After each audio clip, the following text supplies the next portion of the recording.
నమస్కారం. ప్రస్తుతం మనతో పాటు ప్రముఖ ఆధ్యాత్మికవేత్త, ప్రముఖ జ్యోతిష్య వాస్తు నిపుణులు, జ్యోతిష్య వాస్తు శిక్షణ నిపుణులు నానాజీ పట్నాయక్ గారు ఉన్నారు. వారితో మాట్లాడిద్దాం. నమస్కారం గురుగారు. శ్రీమాత్రే నమః. గురుగారు, రాధాష్టమి వస్తుంది. మరి రాధాష్టమి రోజున అసలు ఎలా పూజించాలి అంటారు? అలాగే రాధాష్టమి అంటే రాధ ఒక కల్పిత పాత్ర అనేసి అని అంటారు. నిజంగానే కల్పితమా లేదంటే నిజంగానే ఉన్నారా అనేసి అని అంటారా? ఒకసారి తెలియచేయండి. తప్పకుండా అమ్మ. ఫస్ట్ ఆఫ్ ఆల్ ఏంటంటే మీరు అడిగినటువంటి దాంట్లో కల్పిత పాత్ర కాదా అనడానికి మనకు ఒక ప్రామాణికత ఉంది. సామవేదంలో రాధాదేవి గురించి చెప్పడం ఉంది. వేదంలో ఉందంటే అది ప్రామాణికత ఉన్నట్టు అర్థం కదా. సామవేదమే కాకుండా ఇంకొక రకరకాల వేదాల్లో కూడా దాని గురించి ప్రస్తావన అనేటువంటిది ఉంది. అంటే రాధాదేవి అంటే ఏమిటనేది ఫస్ట్ మనం ముందుగా తెలుసుకోవాలి. ఇప్పుడు తల్లి ప్రేమ వేరుగా ఉంటాయా? వేరు కాదు. అలాగే కృష్ణుడు యొక్క పరిపూర్ణమైనటువంటి ప్రేమ ఇస్ రాధ. ఇది మనం అర్థం చేసుకోవాలి. రాధాతత్వము అంటారు. రాధాతత్వము అంటే రాధాదేవికి కృష్ణుడికి ఉన్నటువంటి ఆ యొక్క భక్తి అనుకోండి, ఒక ఇద్దరి మధ్యన ఉండేటువంటి ప్రేమ అనుకోండి. ఓకే, ఆ తత్వాన్ని అర్థం చేసుకోవడమే, కృష్ణుడి యొక్క ప్రేమతత్వాన్ని అర్థం చేసుకోవడమే రాధాదేవి యొక్క ఆరాధన.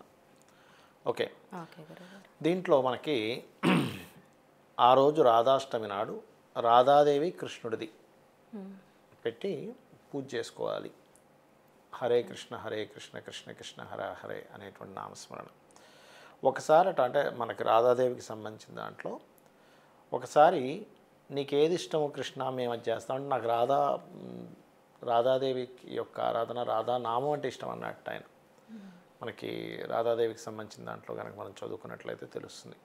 కాబట్టి ఏంటంటే చాలామందికి ఒక అపోహ కూడా ఉంది. ఏమిటంటే రాధాదేవి పెద్దది అంటూ ఉంటారు. కృష్ణుడి కంటే రాధాదేవి పెద్దది ఏమీ కాదు. ఎందుకంటే రాధాదేవికి సంబంధించిన చరిత్ర కనుక మనం చదివినట్లయితే కృష్ణుడు వాళ్ళ ఇంటికి ఒకసారి వచ్చినప్పుడు రాధాదేవి మొట్టమొదటిగా చూసినటువంటిది కృష్ణుడిని. అప్పటి వరకు ఆవిడ కళ్ళు తెరవలేదు, పుట్టింది కానీ కళ్ళు తెరవలేదు రాధాదేవి.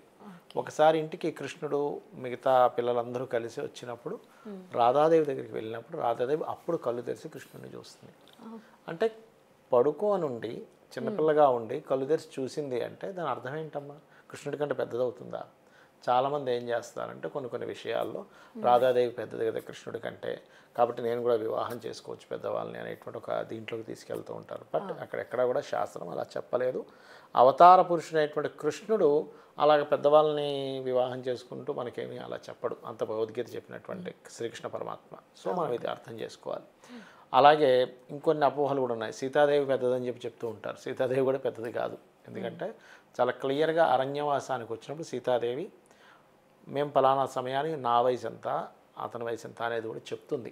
శ్రీరామచంద్రమూర్తి యొక్క వయసు ఎంత. కాబట్టి కృష్ణుడు కానీ రాముడు కానీ సీతాదేవికి అండ్ రాధాదేవి కంటే పెద్దవాళ్ళు కాదు.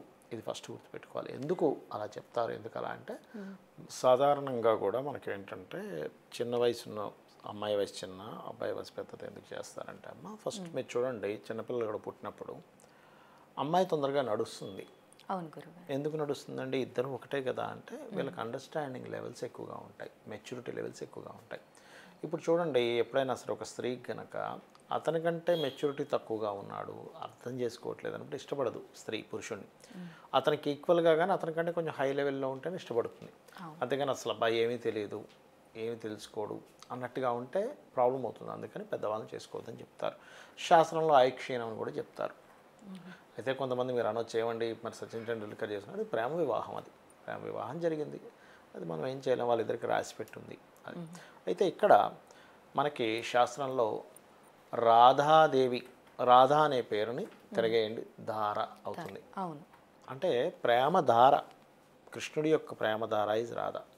ఎప్పుడైనా సరే ఏదైనా ఒక మనకి శివుడు పార్వతి, లక్ష్మీనారాయణులు, సీతారాములు, రాధ కృష్ణుడు అంటే ఎప్పుడైనా మనము ఒక భగవత్ స్వరూపాన్ని ఆరాధించాలి అన్నప్పుడు ఆ యొక్క శక్తిని ముందుగా ఆరాధించాలి. అదేవిధంగా మనకి మన ఆంజనేయ స్వామికి సంబంధించిన వృత్తాంతంలో కూడా సీతాదేవిని వెతుక్కుంటూ లంకకి వెళ్ళినటువంటి ఆంజనేయ స్వామిని సీతాదేవి అడుగుతుంది, అదేమిటి మీరు రాముడికి ఎలా మీరు సన్నిహితులు అయ్యారు, నన్ను కలవకుండా అసలు మీరు అంటే ముందు శక్తి అన్నప్పుడు అప్పుడు అతను ఒక మాట చెప్తాడు ఆంజనేయ స్వామి, అమ్మ మీరు రావణాసుడు ఎత్తుకు వెళ్ళేటప్పుడు మీ ఆభరణాలు కింద పడేశారు కదా, అప్పుడు మీ ఆభరణాలు పట్టుకుంది మేమే, కాబట్టి మీ యొక్క ఇది ముందు మీ దర్శనం మాకు జరిగింది, దాని తర్వాత రాముల వారి యొక్క దర్శనం జరిగిందమ్మా అని చెప్పడం జరుగుతుంది. అంటే ఎప్పుడు కూడా శక్తి ఆరాధన తర్వాతే ఆరాధన. శక్తి అనేటువంటిది ఏంటంటే అతని నుంచి ప్రకటించడం అయినటువంటిదే. మనం భౌతికంగా ఉండేటువంటి భార్యాభర్తల కోణంలో చూడకూడదు, ఇక్కడ శక్తి అనేటువంటి భావనలో చూడాలి. అదొకటి. రెండవది ఏంటంటే మనకి రాధాదేవి యొక్క పూజ చేసేటప్పుడు అంటే ఇటు సైడ్ చాలా తక్కువగానే 54 రకాల పిండి వంటలు వండుతారు. అంటే చాలా పెద్దగా చేస్తారు. చాలా పెద్దగా చేస్తారు. ఉపచారాలు, రకరకాల ఉపచారాలు, అభిషేకాలు అన్నీ చేస్తారు రాధాదేవికి, శ్రీకృష్ణుడికి. అదేవిధంగా మధ్యాహ్నం కల్లా కంప్లీట్ చేసుకుని మధ్యాహ్నం వరకు ఉపవాసం ఉంటారు. ముఖ్యంగా రాధాదేవి యొక్క పూజలో చామగడ్డతో చేసినటువంటి పదార్థాన్ని పెడతారు అమ్మవారికి ప్రీతి అనేటువంటి భావనతో. ఆ రకంగా కమలాలతోని పాలతో అభిషేకం చేయడము, కమలాలతో పూజించడము, హే రాధా హే కృష్ణ అనుకుని కొంతసేపు భజనలు చేయడం, ఇవన్నీ చేస్తారు. మధ్యాహ్నానికి పూజ అది కంప్లీట్ చేసుకుని భోజనం చేయొచ్చు. మొత్తం 6 గంటలు కూడా ఉపవాసం ఉండాల్సిన అవసరం లేదు అని చెప్పి శాస్త్రం చెప్తుంది. మరి అలాగే గురువుగారు ఎవరైనా ఆరాధించవచ్చు అంటారు, అంటే ఎవరెవరు ఆరాధించవచ్చు, ఒకవేళ ఆరాధించడం వల్ల ఎలాంటి ఫలితం కలుగుతుంది అంటారు? తప్పకుండా అమ్మ. ఇప్పుడు తల్లి ఉంది, తల్లి యొక్క ప్రేమ ఎవరైనా పొందొచ్చా, తల్లి యొక్క ప్రేమ అందరికీ దొక్కుతుందా అంటే ఏం చెప్తాం, అందరికీ కావాలని చెప్తారు. తల్లి యొక్క ప్రేమ, సూర్యుడి కిరణాలు ఎవరికి కావాలి అంటే అందరికీ కావాలి, వీళ్ళకి వద్దు అని ఉంటుందా?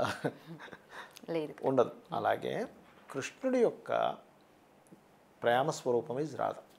మరి ఎవరికి వద్దు? శ్రీకృష్ణ పరమాత్మ అంటే సాక్షాత్ విష్ణుమూర్తి. విష్ణువు యొక్క అనుగ్రహం ఎవరికి వద్దు?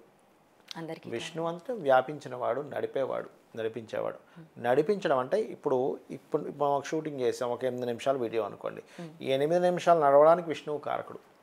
ఆ విష్ణువు యొక్క ప్రేమే రాధ, అంటే ఆ కృష్ణుడి యొక్క ప్రేమ రాధ. కాబట్టి ఏమిటంటే ప్రేమ స్వరూపం. ఆ తత్వం అర్థం చేసుకోవాలంటే రాధాదేవి అసలు ఏమీ ఆశించకుండా కేవలం ఆరాధించడమే చేసింది. ఆ తత్వాన్ని మనం అర్థం చేసుకోగలిగితే రాధంత ఆనందంగా మనం ఉంటాము. ఎవరైతే రాధాదేవి ఆ రకంగా ఆరాధించిందో కృష్ణుడిని, కృష్ణుడు అంత ఇష్టంగా మారాడు రాధ మీద. అలాగే గురువుగారు, అసలు రాధాష్టమి అంటే ఏమిటి, అసలు రాధాదేవిని ఎలా ఆరాధించాలని కూడా చాలా చక్కగా వివరించారు గురువుగారు. ధన్యవాదం. శ్రీమాత్రే నమః.